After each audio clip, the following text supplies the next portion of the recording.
Hi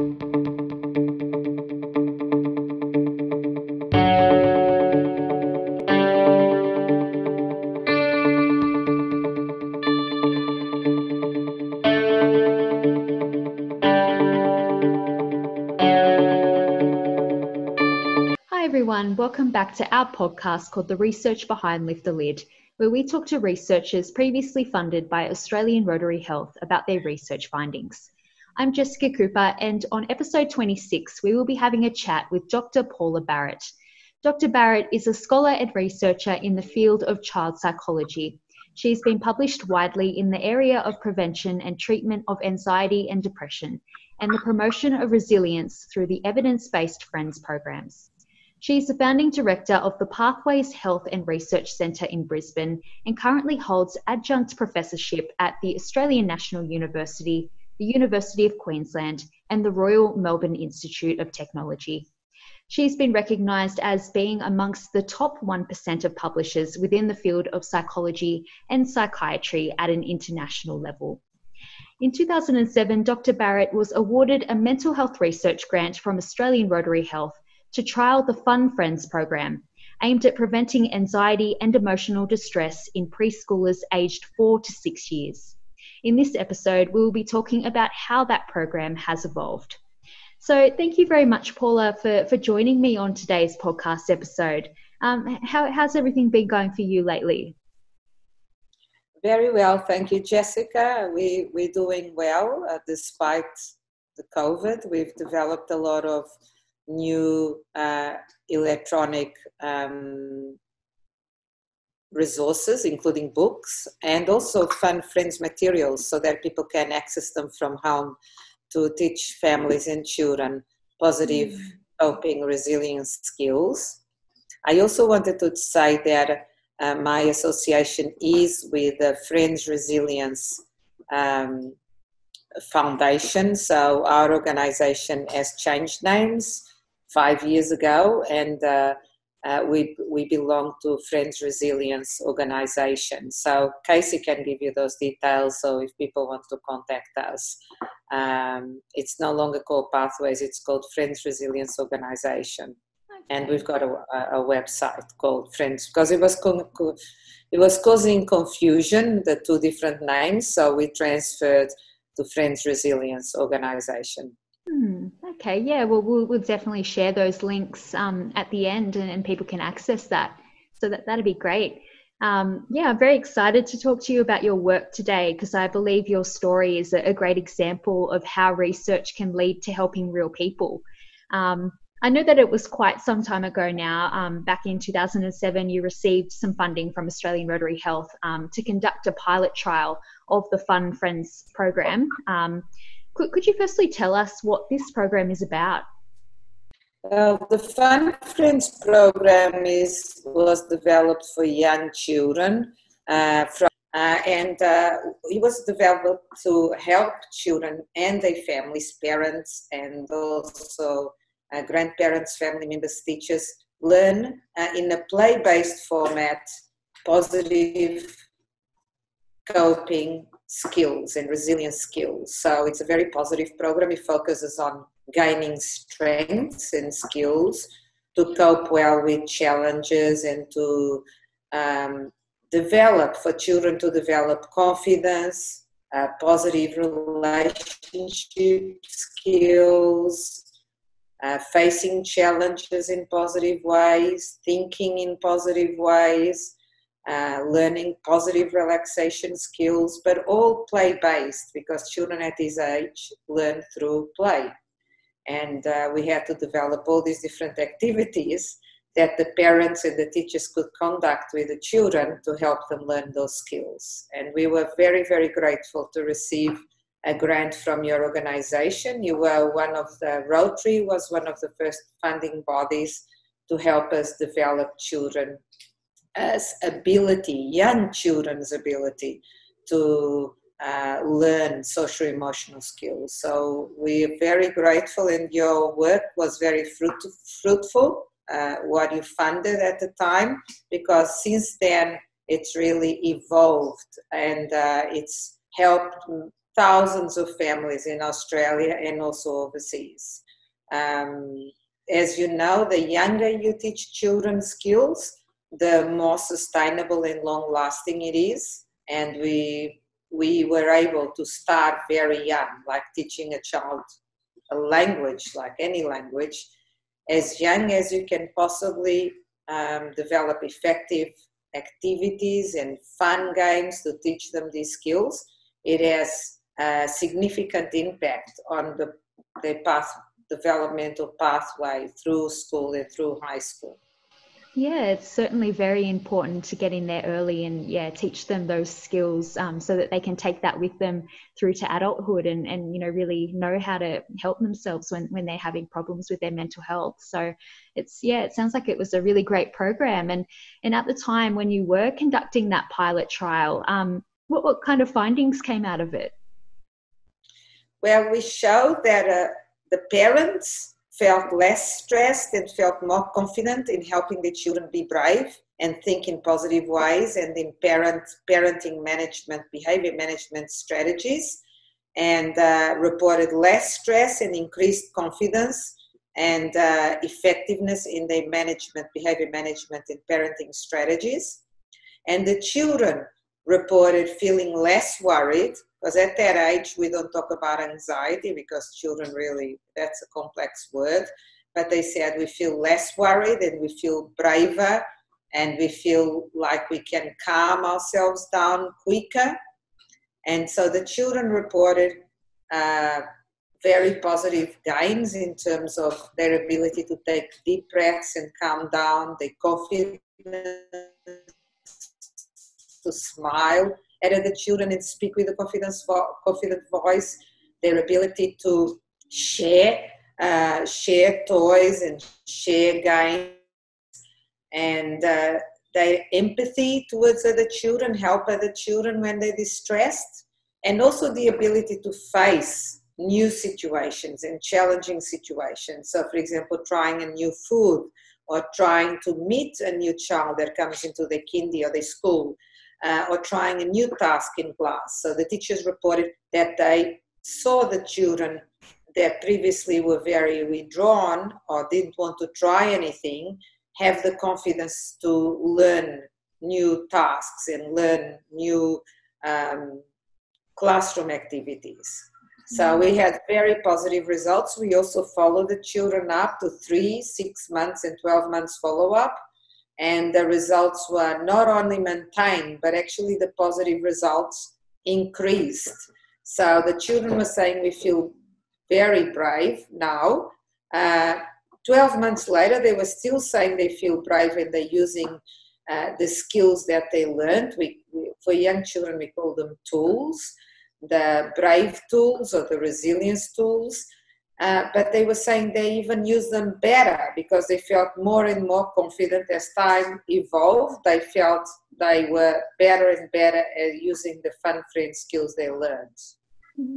Yeah, well, it sounds like some important skills to have in their toolkit, as they go forward, especially resilience. Could you tell us the importance of resilience?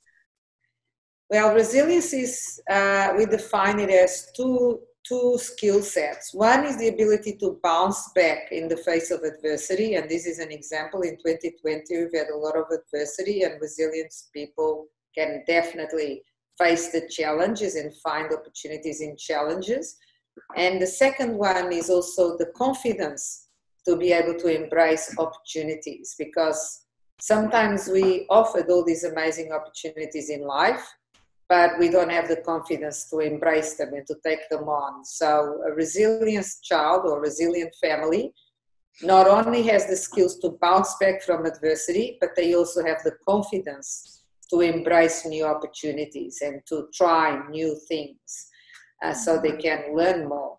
And so those are the two indicators that a person is resilient, and is something that everyone can learn.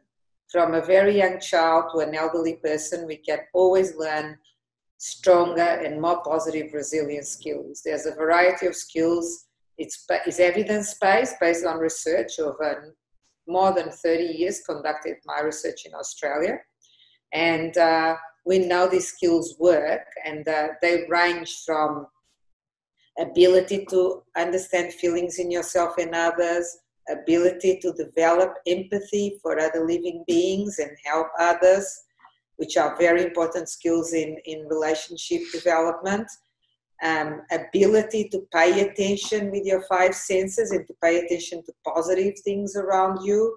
That's very powerful. The ability to choose to think in green thoughts instead of red thoughts and replace red thoughts with green thoughts. These colors are just metaphors for very young children. So like the traffic lights, if you have a red thought, you stop, like mom and dad stop in front of the traffic light.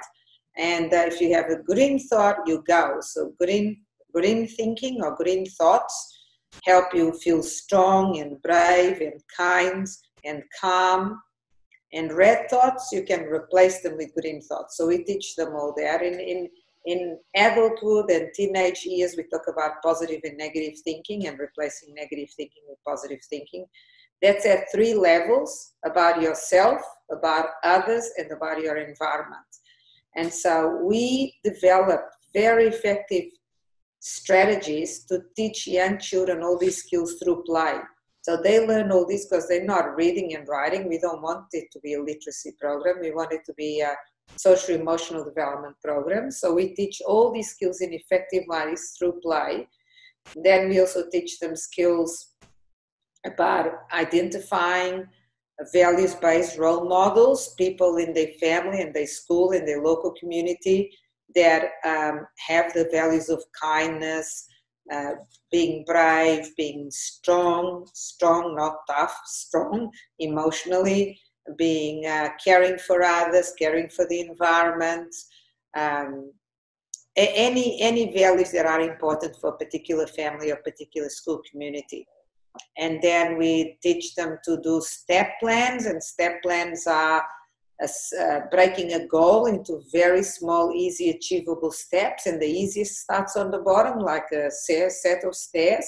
They go from the easiest one to a little bit more difficult, until they achieve their goals. So any goal can be achieved as long as you break it into small steps. So we teach children and their parents and teachers and educators how to achieve goals.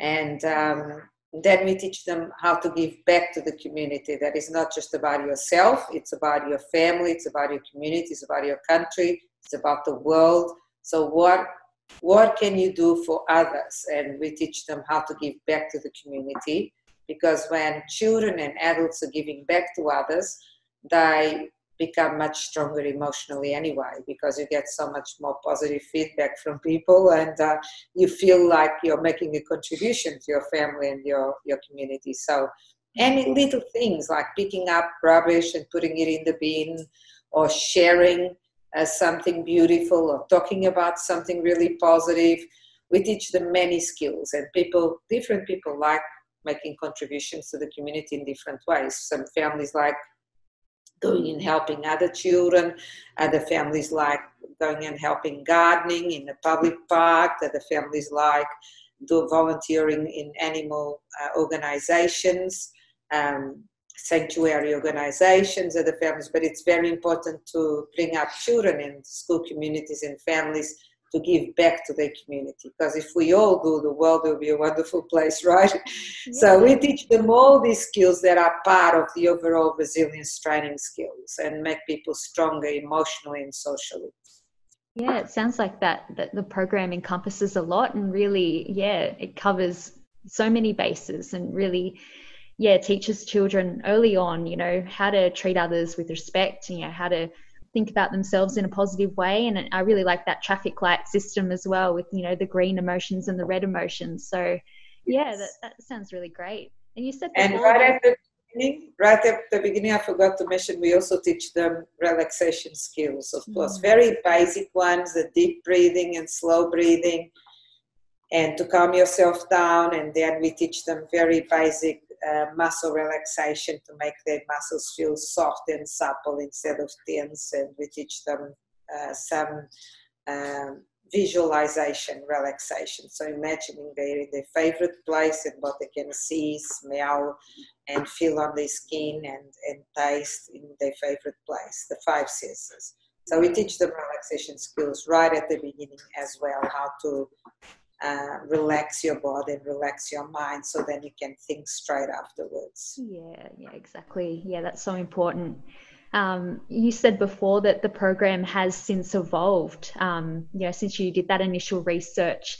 What does it look like today and how many people has it helped? Well, we are in the 8th edition, so our program doesn't stagnate. We revise the program every few years to incorporate the latest scientific concepts in the literature, and we are in the 8th edition of our programs. Our resources are all in full color. We have printed resources as well as ebooks, and we've got videos and games, and people can access them from the comfort of their own home, like they can just get our resources, and as a family, we've got ebooks. They don't even need to print them unless they want to. They can do them on their tablets, on their phone, on their computers. They can watch our videos as families and learn positive coping skills. And there's many games. But they can also print the books if they choose to. Arrives in their home within a week in full color. So we've really expanded our resources for families and children in schools. We try really hard to get teachers to implement these programs as part of the curriculum in these schools, because if children learn these skills from a young age, it's going to have a very sustainable, long-term positive impact in their lives. In terms of reach, our programs, the Fun Friends program, because we've got programs for all age groups. We've got Fun Friends for young children, Friends for Life for children, My Friends Youth for youth, and Adult Resilience for parents and educators, and even the corporate world, the Corrective Justice Department in Tasmania does it with all.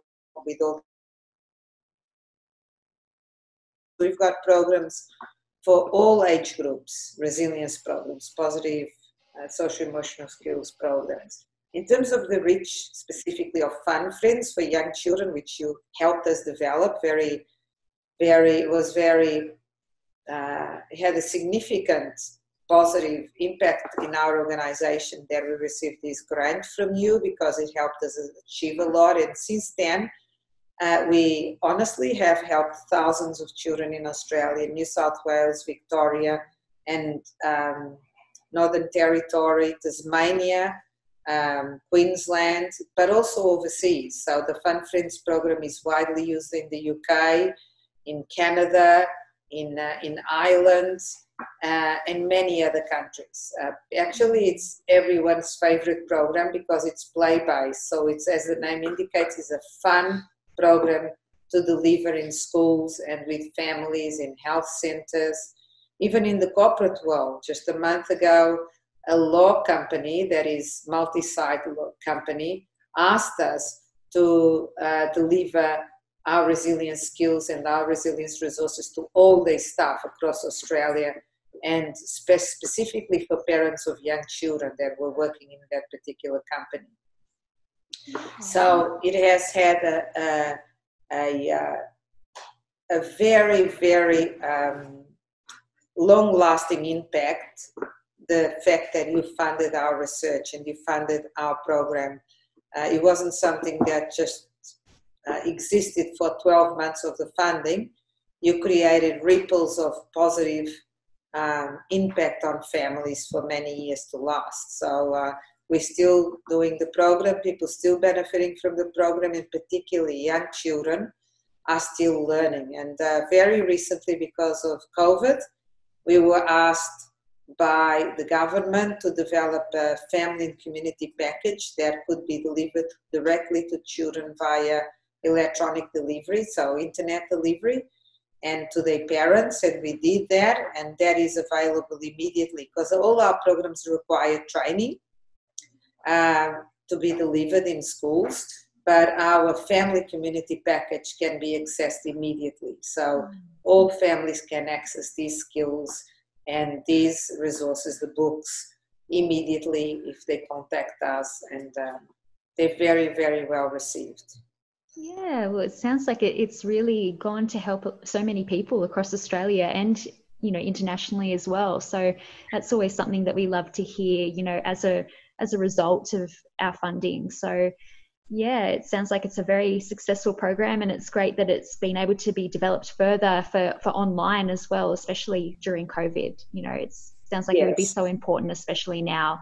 And as you said, yeah, resilience, it's something that everyone has had to, dive into, like, in these difficult times. So yeah, it's great to hear that it's accessible to people of all different age groups, including parents as well, if they need it. So we'll definitely be sharing those links at the end if anyone wants to access it.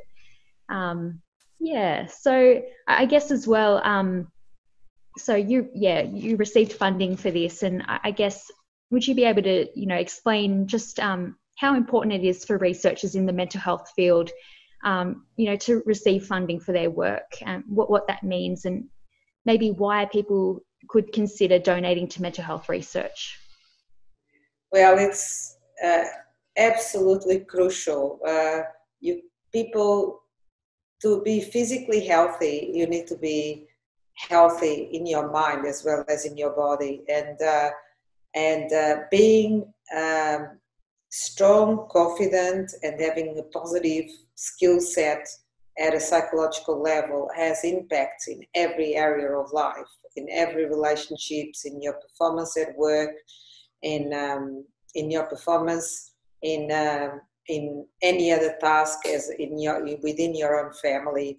So funding mental health research at a preventative level, and also at a very young age, so you start giving children skills in a preventative manner as young as possible. So when they're adults, they're already equipped with all this tool set that is going to help them be successful, but also be confident and be calm, and be able to use all their other skills effectively if they have a healthy mindset. And so that research is crucial, because if we are not funded, how can we evaluate evidence-based research? We need funding so that we can make it evidence-based, and evidence-based means being proved effective. You're not just speculating this is a positive thing to give children. You know from research it's effective, it's going to produce effective outcomes, both in gaining positive coping skills, but also reducing anxiety, depression, and other issues that may pop up as you develop through life, right? So the funding is crucial to just initiate and maintain that high level development of evidence-based skills and programs to help children and families. And if it wasn't for your funding, we wouldn't have even started developing programs for young children, preschool age children, and like early primary school. So you helped us start a snowball of positive effects and positive ripples through the community. That was the beginning, but it didn't stop. It kept growing and growing and growing. And now, as a result of your funding, we've helped thousands of families and their children develop positive coping skills and be brave and be stronger and be calm and more empathic. Yeah, well, yeah, it's always really great to hear that. And I'm sure the Rotarians who are raising that money to go into research, they love to see these outcomes. So I thank you very much for talking about your research today and the results that have, flowed on from that. I guess before we wrap up today, was there anything else that you would like to add? I would just like to say that at present, in the present circumstances worldwide and in Australia, of facing a life-threatening virus, a pandemic, resilience skills are more important than ever. And that if people want to access our materials and our skills and our tools, we are an Australian organisation, and evidence-based, with evidence-based technology, and we can help families. And we've got materials and activities for all age groups, and for parents, for children, for schools, for corporate organizations. We've got that technology and you can access it, and we can help families and organizations. So please contact us because we can help, we can make a difference. Yeah, oh, that's so great, Paula. Thank you. Thank you so much again. You're welcome. Thank you for the opportunity to talk to you, Jessica. Thank you. Yeah, no problem. That was the 26th episode of our podcast called The Research Behind Lift the Lid. It's always so inspiring to hear what researchers in Australia are doing to make a difference to mental health and how they are helping us on our mission to lift the lid on mental illness. If you can, please support important mental health research like Dr Barrett's by donating on the Australian Rotary Health website. Thank you for listening. Please join us again next time.